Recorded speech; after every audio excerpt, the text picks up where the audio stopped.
Le deuxième élément sera le pape à Moscou, puis la guerre en Europe. Et ensuite viendra collatéralement ou juste derrière ces événements-là va arriver le communisme qui va revenir partout dans le monde. Ça paraît incroyable aujourd'hui et pourtant c'est ce qui va se passer. Et je vais vous en reparler notamment au regard de ce qui se passe au Moyen-Orient justement. Mais dans ce livre que je vous invite à vous procurer, il est en 7 langues celui-ci, le pape à Moscou puis la guerre en Europe. Il est très concis, je ne cesse de le dire. C'est pas une prise de tête. Il est fait exprès pour le transmettre aux personnes avec qui c'est le plus difficile, dans votre famille, chez vos amis, de les interpeller, de les préparer à ce qui arrive. Là-dedans, ils vont pouvoir se préparer spirituellement et matériellement, en seulement 40 pages. Ils survolent les prophéties.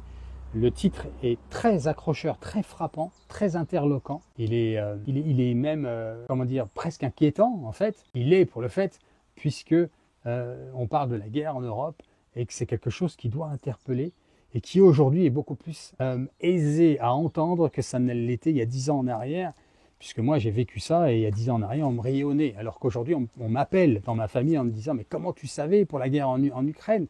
Comment savais-tu pour ce qui se passe au Moyen-Orient ?» Je dis « mais c'est pas ce que je sais, je ne suis pas un devin, c'est que ça a été révélé par la Vierge Marie, on est des millions à le savoir, mais on est des milliards à l'ignorer aussi. Et donc notre travail à nous qui le savons, c'est de transmettre. Donc ce petit bouquin, procurez-le-vous-le, il est pas cher, il est à moins de 10 € en e-book, à moins de 15 € en papier, et vous pouvez le transmettre autour de vous selon vos moyens. Noël approche, offrez ces cadeaux-là, vous ferez du bien à une âme qui, par ricochet, par effet domino, pourra le transmettre à d'autres personnes aussi. Voilà les amis, en avant-propos. Alors, ce qui se passe au Moyen-Orient, c'est un jour de fête, un jour de joie. Imaginez-vous à la place des personnes à Gaza, on ne le fait jamais assez, qui se prennent des bombes à longueur de journée. Il ne faut pas oublier que le Hamas est derrière ça, mais il y a des victimes chez nos frères musulmans là-dedans.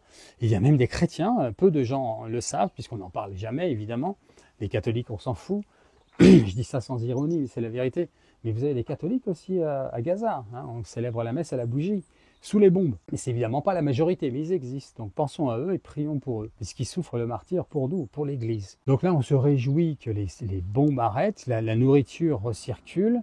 Voilà, cette situation complètement inadmissible à tout égard, c'est au moins stoppé pendant un temps. Mais sachez-le les amis, ça va revenir, c'est un reculé pour mieux sauter, malheureusement. N'oublions pas que le centre névralgique du problème, c'est le péché. Le péché. On vit dans une réalité spirituelle. On ne résout pas des problèmes spirituels avec des moyens temporels. Ce que fait Donald Trump, il le fait comme un businessman ou un homme politique, puisqu'il est les deux. Il le fait avec éloquence, intelligence, capacité, etc. Certes, il n'est pas parfait, mais on peut quand même reconnaître qu'il est bien meilleur que beaucoup d'autres. Eh bien, il s'y attelle de manière judicieuse, humaine. Et il s'en sort pas mal. Mais ça ne peut pas fonctionner. Il n'est pas plus fort que le malin. Le malin, il est plus fort que chaque être humain. Et c'est en allant au Christ qu'on peut combattre le malin. Or, qui va au Christ aujourd'hui? Quelques-uns d'entre vous, moi, on le sait. Mais on est si peu. C'est pour ça qu'on nous appelle le petit reste. Donc on n'est pas assez.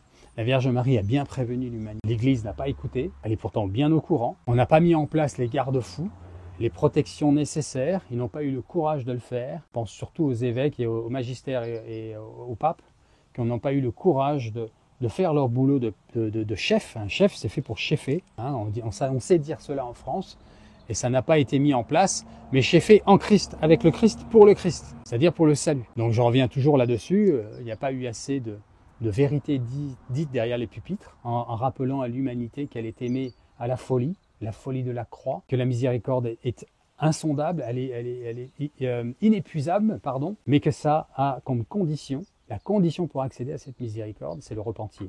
Donc, puisque les prêtres, venant de leur séminaire, et de ce qu'ils ont reçu des séminaires, et venant de ce qu'ils reçoivent de la plupart des évêques et des cardinaux, et malheureusement, des papes qui n'ont pas fait vraiment, encore une fois, leur boulot.